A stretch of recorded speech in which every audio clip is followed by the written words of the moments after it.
Summer is right around the corner, which means so is bathing suit season, that dreaded time of year when many of us try to get a beach body in just a few weeks. You know what I'm talking about.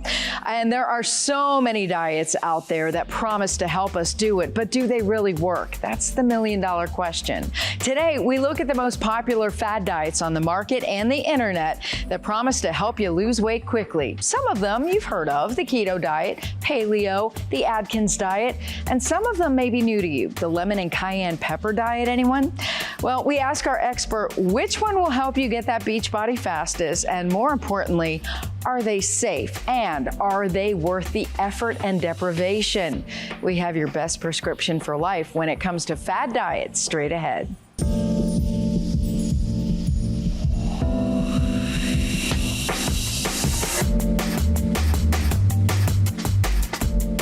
Hi, and welcome to Prescription for Life. I'm Monica Robbins, and this is the health and wellness show where we try to answer your questions about the everyday problems we all deal with, like today's hot topic, how to drop a quick 10 to 15 pounds.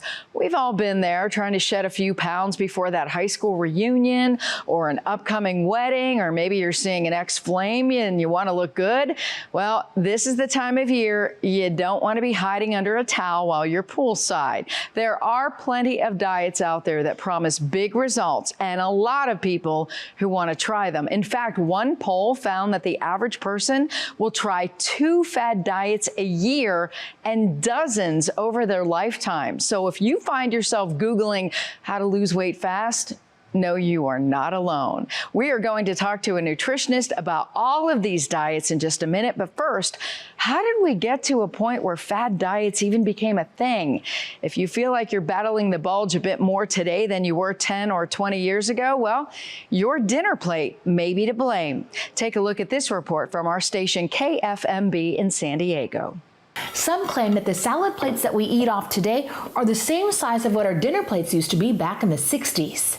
So we verify, are dishes larger than what they were 6 decades ago? Our sources are registered dietitian and cookbook author Lisa Andrews, nutrition dietitian Dr. Sandra Frank, who analyzed plate sizes, and the Smithsonian National Museum of American History. Registered dietitian Lisa Andrews says portion control may be tough. So the plates themselves have definitely increased. So they are quite a bit bigger, about 36%. When you Google plate sizes over the years, the blog post written by registered nutrition dietitian Dr. Sandra Frank is populated at the top. I started to wonder, how much has plate sizes changed? And that's when I went into like a dollar store with a tape measure, and I started to pull different plates. Frank says she knows from personal experience, but also found that plate sizes have grown from 8.5 inches in 1960 to 10 inches in the 1980s, 11 inches in the 2000s to 12 inches today. That means salad plates we use now used to be the size of our dinner plate in the 60s. Frank says this means with dishes that size, calories on a plate have more than doubled. Well, people like to fill their plates. And once they fill their plates and they eat everything on the plate, there's a feeling of satisfaction. To-go cups are sizing up too. Food historian Dr. Ashley Young at the Smithsonian National Museum of American History says anecdotally, she observed the increase in plate size in the second half of the 20th century, but points to an exhibit in the museum.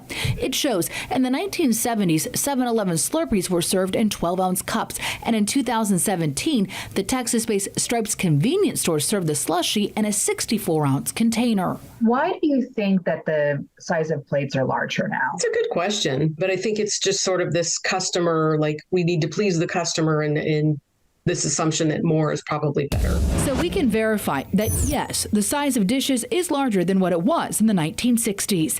With your Verify, I'm Abby Alford, CBS 8. Okay, so we get it. We are eating more, and that fuels the $76 billion diet industry. Yes, diets are a $76 billion with a B dollar business. So which one should you invest in? Are any of them worth it? Here's what our expert has to say. We are joined now by Beth Czerwony, who is a registered dietitian with Cleveland Clinic Center for Human Nutrition. Thank you so much for being here. Thank you so much for having me, really. So we are talking fad diets. It's the hot thing to do. We're heading into summer. Everybody wants to fit into the bathing suit. Is there a fad diet that actually works? Unfortunately, there's not. Fad diets are exactly what it is. It's for short time. You know, you have a high school reunion, you've got a cruise, you want to fit into that bathing suit. And so what happens is people do extreme measures for a short amount of time. But what we know is that they're just not able to sustain them long term. And so any weight loss that you're going to lose, you're going to end up gaining it back plus some. Really? Yeah. So if you're like scrambling, trying to lose 10 pounds for an event coming up, a graduation party, whatever, buyer beware. Yeah. Absolutely, yeah, because anytime that we're going to restrict the diet, we're going to end up compromising our muscle stores, which is really the main part of our metabolism. So when we lose muscle and then we gain that weight back, we're going to gain fat back.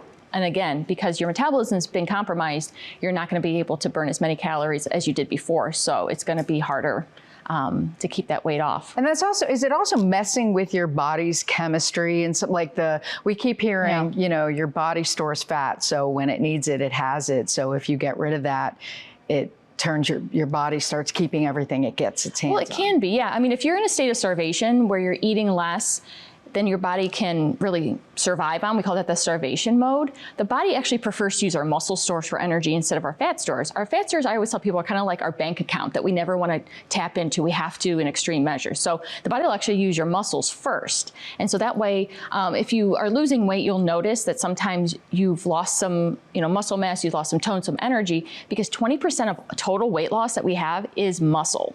And so, like I said, over time, you might be tapping into some of that fat stores, you're tapping into your muscle stores, and then again, you're throwing off that metabolism. And unfortunately, as we get older, we lose muscle naturally. So that's why it's harder to lose weight as we age as well. So quickly, I see every dietary supplement on every internet game I play, anytime I'm surfing, every social media site. Do any of those work? No. And the reason being is because it's not FDA necessarily approved. So you could be getting a batch of one very potent batch, think it works great for whatever reason you're taking it for. You go back to take it again and it's not as effective. Because it's not regulated and because it's not medication, there's nothing that really is going to work.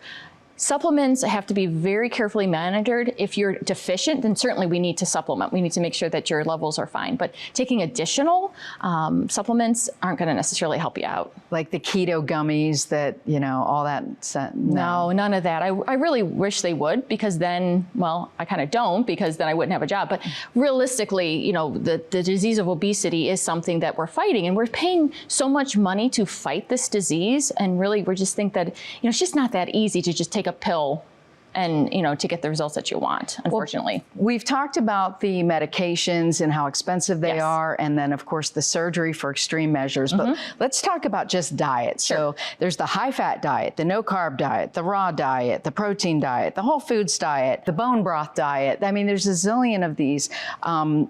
Do any of them actually work, or any of them healthy?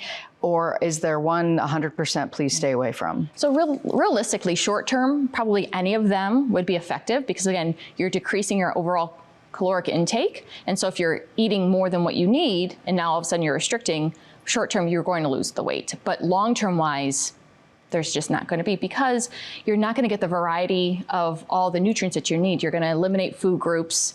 You might go long periods of time between eating. And so that, again, that's going to set your metabolism up to just be way off. Intermittent fasting is the new hot thing. It is. Is it good for you? So that's a really interesting question, because the research really does not 100% say one way or the other. Do I have people that come in and do it and do great? Absolutely. I think a lot of times what happens is because you give yourself that window of restriction, and maybe were like a night eater before, and you say, I'm not eating after 7. Well, just by default, you're going to eat less calories because you're not eating all night. Now, do I have some people that it throws their metabolism off because now they're skipping breakfast? Sure. So I think it really depends on just taking a step back and looking to see, what am I doing, or what are my goals? Because intermittent fasting might work great for you. If you can control the calories within, an 8-hour window and do an 18-hour or 16-hour rather fast, that's great. But if you're a night shift worker and you're, fasting while you're awake, and then you don't have time to eat because you're sleeping, like you just have to kind of look back and talk to your physician, talk to a dietitian, talk to somebody to kind of get a better idea of really what's going to work. One size doesn't fit all, unfortunately.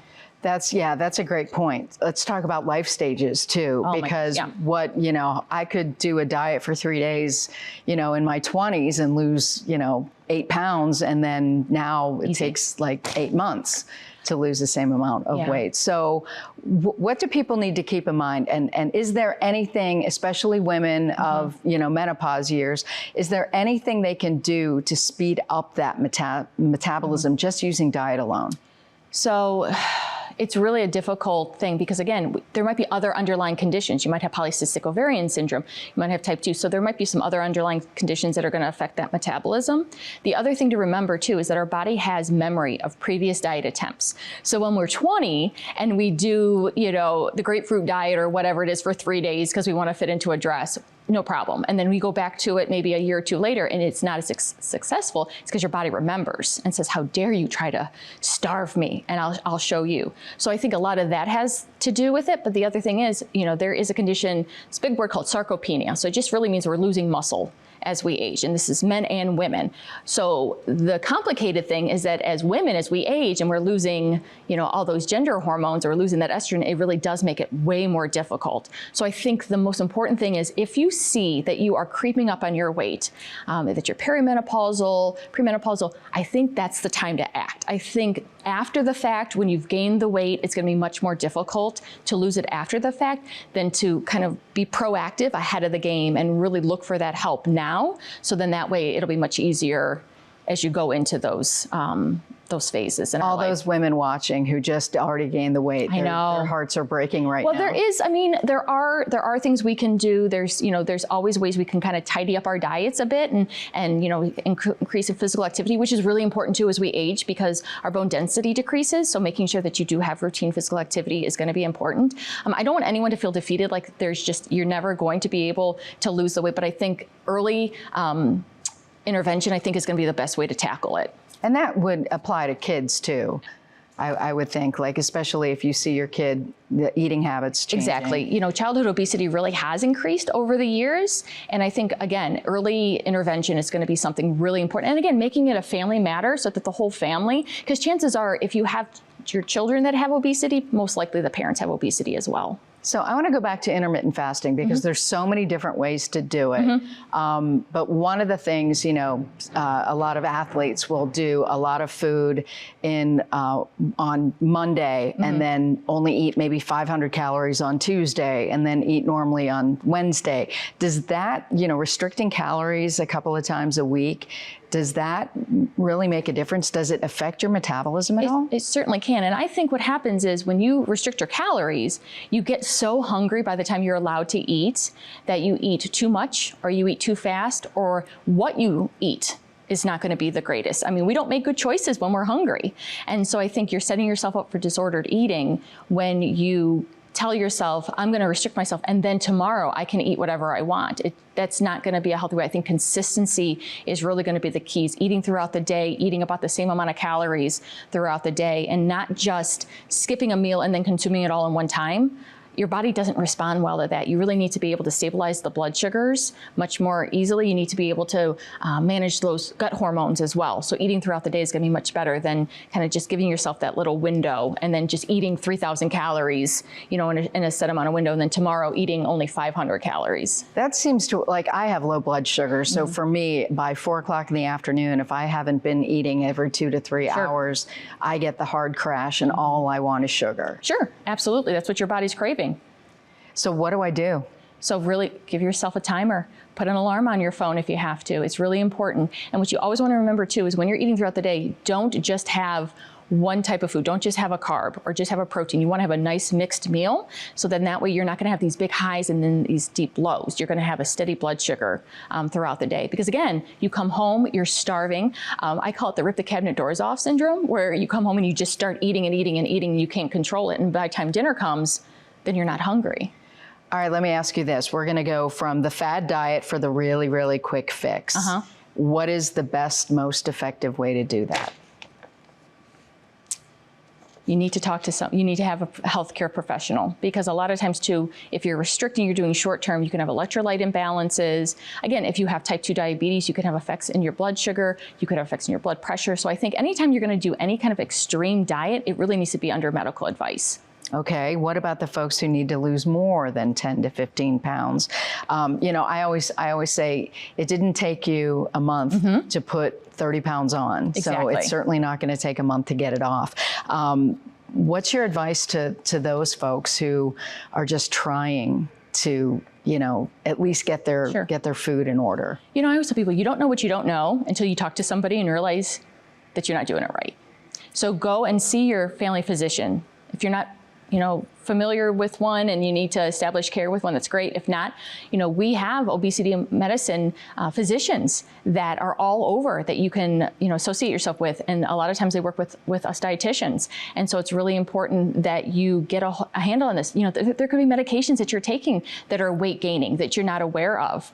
You could have undiagnosed, untreated disease states like type 2 diabetes or hypertension that you need to get a handle on. And perhaps that will help with some weight loss as well. So you just don't know. So I think it's, if anything, go and get a checkup, make sure everything is good before you go. Just like a long trip across, you know, the country, you go and get your car done, you just make sure everything is good to go. I think that that's probably the best way to attack it when you're looking at your long-term health. Years ago, fat was the enemy. Yes. Everything came out that was low fat. And then I learned that to make it taste better, they just add sugar, which, wow, that was a bad twist. And then now carbs are the enemy. Right. Are carbs the enemy? Carbs, of course, are not the enemy, because we need carbs to give us energy overall. That is the only thing that's going to break down to sugar and actually pass into our brains to feed our brains. So carbs are not the enemy. I think if you are looking to lose weight, you know, looking at those simple sugars, right? The cookies, the cakes, the candies, those are the things that you want to avoid. Not to say you can't have them, but I think it's important that you kind of take an inventory of how often are you having them, how much are you having, and then decrease the frequency or how much you're having. But I certainly would never tell anybody that, you know, a carb is a bad thing. So does it matter, though, the types of carbs you eat? We've heard simple carbs, complex carbs, that, you know, don't eat white potatoes, eat sweet potatoes, don't eat white rice, eat brown rice. I mean, is that really something that everybody should follow? I think it depends on what your health condition is. If you have, you know, type 2 diabetes and you're having a really hard time controlling your blood sugars, having a more of a complex option is going to help slow that digestion down. So you're going to have more of a trickle going into your bloodstream instead of this big surge. I never tell anybody that they can't have something. I may say not as often or not as much.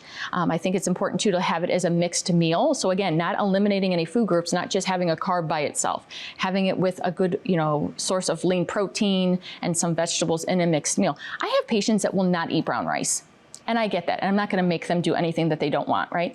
How do we compromise? How do we mix? Do we mix maybe some less white rice with more vegetables and kind of get that same satiety factor that you're looking for, so that way you're not super hungry and eating, you know, snackies after dinner? So I think it just really kind of depends. You know, there's no magic bullet. There's no set diet that's going to work for everybody. So really kind of knowing what do you like, what don't you like, what fits in your day, what fits in your budget is really going to be important, because if you go off and have this really super expensive diet that you're only going to be able to have for 3 months because, you know, produce and meat is so expensive and you just can't, you know, handle it, you're setting yourself up for failure. You need to really figure out, how are we going to make this work to get you to the goals that you want immediately, but then long-term too. Everybody keeps talking about plant-based diets. And I think one of the issues with saying I'm on a plant-based diet is there are so many different types of plant-based diets. Can you kind of explain, and why is that so important for people to maybe consider? Yeah. So what we know, and I don't even know how many years in running, but the Mediterranean diet has been shown to be the healthiest, best sustaining diet that we have. And majority of it is plant-based. So it will have some fish and some poultry, but a lot of it is going to be plant-based. Beans, lentils, legumes. It's important because we don't need to have as much animal products in our diets as some people may feel that we do. It's more cost effective, I feel, budget friendly, healthier for the environment. It's going to have different proteins. It's going to have different nutrients in it than you would find in animal products. And again, it's just, we know that overall, the nutrients, the vitamins, the minerals, it's going to help decrease your blood pressure. It's going to help improve your cardiac health. It's been shown to help improve Alzheimer's disease. With weight loss, then we're talking about type 2 diabetes, and then of course the disease of obesity. So that across the board, if anyone's trying to find like the gold standard diet, when I say, you know, one size doesn't fit all, that's probably going to be the one if you're looking for long-term wise. The Mediterranean diet is really the one that we want you to follow. And it's doable. Absolutely. You can find products in any sort of grocery store, superstore. You don't have to go to any fancy place. You don't have to necessarily get anything organic. It doesn't have to have anything specific labeled to it. It's a concept. It's not a specific, for breakfast you must eat this and for lunch you must eat this. It's more conceptual. So it really can fit into anybody's lifestyle. All right, let's move on to fat exercise, because everywhere you go, you can see 15 days to six-pack abs or 28 days to the perfect booty, whatever, you know. Wouldn't that be great? Yeah. Do they work? They don't. Again, it's, you know, it's commitment. It's long-term. You know, it takes a while for our body to understand what's going on. So again, if you are going to be exercising rigorously, again, granted, you're going to get better results as we're younger because we have better metabolisms as we get younger. We have more muscle stores as we're younger, so you're going to get results. That's why these kids are walking around with these six packs and they don't really even have to work out because they're just general movement helps. And we're sitting here trying to like sweat to the oldies. Short term, it's not going to work. It's not going to work. Again, you're going to compromise your muscle stores. You're going to be tired. You're going to be fatigued. You're not going to get the results that you want. And then again, what's going to happen? You're going to get frustrated and you're going to give up. So I would say, find a program that you like to do. You know, the guidelines are 150 minutes a week of aerobic activity with 1 to 2 days of strength training. That's a good way to start. Now again, maybe you can't do 30 minutes a day. Start with 10. Maybe you can do 10 in the morning, 10 in the afternoon, 10 at night. I don't know, let's see where you are and then build up from there. And then we can see what we can do with you. So it sounds to me like I've always heard that you have to have the trifecta. You have to get your diet in order, you have to get strength training in, and you have to do cardio. If you're going to do at least, well, we've already talked about diet, but if you're going to do one or the other of strength training and cardio, which is the one you want? So short-term cardio, because cardio is going to burn fat, where strength training is going to build muscle. But you have to have them both, because you could burn all the fat that you have, but if you don't look lean and you're not strong, you know, you're not going to get that unless you do some strength training. What's the biggest exercise mistake you see people making all the time? I think people end up jumping in too vigorously too soon, and then they get themselves hurt.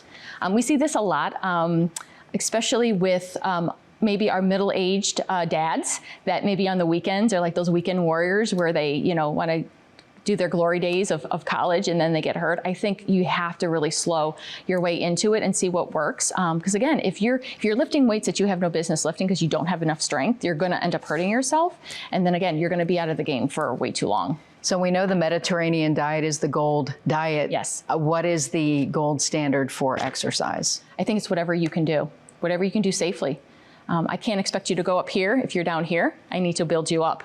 So I think it's like knowing your limits and your boundaries and then finding a way to build yourself up to that. Not everybody wants to go to the gym. So maybe they can use their own weight for resistance against the wall or the floor, or maybe they have hand weights or they have at-home videos. I think it's really important you just kind of assess where you are, build your way up, and then challenge yourself to do more as you get stronger. And we're not talking about, you know, just going for a casual stroll, even though that's good. Sure. But can you talk about, like, you have to get your heart rate up? You do. You need to have it where, so you certainly don't want to go for a walk. If we're walking down the street and we're having this casual walk, that's not aerobic. We're not burning enough calories. You want to be able to, I always tell people, it's like you're late for a meeting. Or you need to go to the bathroom at Cedar Point and you can't find one, right? You want to have that sense of intensity where it's a little bit, you're not necessarily trotting, but you're walking a little bit faster. There's a little bit of trickle of sweat coming down. You're getting a little bit, out of breath. That's really what we're looking for. If you get to the point where you're so overly, exhausted that you can't breathe, that's not aerobic either. And so you're not going to burn any fat that way either. So you need to find a nice mix. What a lot of times I tell my patients, and even like my friends that say, I want to, work out, what can I do? Interval. So walk at a pace that you're familiar with, that you're comfortable with, and then ramp it up for 5 or 10 seconds at a higher pace. And then, do that for 5 or 10 seconds, go back to your normal pace. A couple minutes later, do the same thing. This is going to help you burn more calories because your heart rate's going to go up, but also it's going to help build your endurance. So you'll be able to do those intervals more often and for longer. And that might be a way for people who really aren't really super comfortable with starting any kind of exercise routine to do that, because it's at their own pace. Final thoughts. What do you want to leave people with? I tell people all the time, you need to make sure you are eating consistently. You cannot skip meals, right? You can't go long periods of time. That's not going to work. You need to make sure you have variety. All foods fit. Do not eliminate an entire food group because you think that it's bad or it's going to, harm you. And the last thing is you really want to make sure you have balance. So it's not just about dieting. It's not just about exercise. It's about hydration. It's about sleep. And it's about stress. And as long as you can, talk about those things as well, because sometimes your diet is dead on, your exercise is dead on, but you're not sleeping well or you're stressed out. So if anything, talk to your healthcare provider, get some help. Let's help you kind of figure it all out and, just tweak it, make some good changes and see how you deal with it. Great advice. Thank you so much, Beth. Thank you. So there you have it, friends. If it sounds too good to be true, yeah, it probably is. Maybe the moral to this story is whatever beach body you have, go ahead and flaunt it. Don't waste the summer hiding in the shade. Just be sure to use your sunscreen. I'm Monica Robbins. Join us back here next week for another edition of Prescription for Life. And as always, we wish you good health.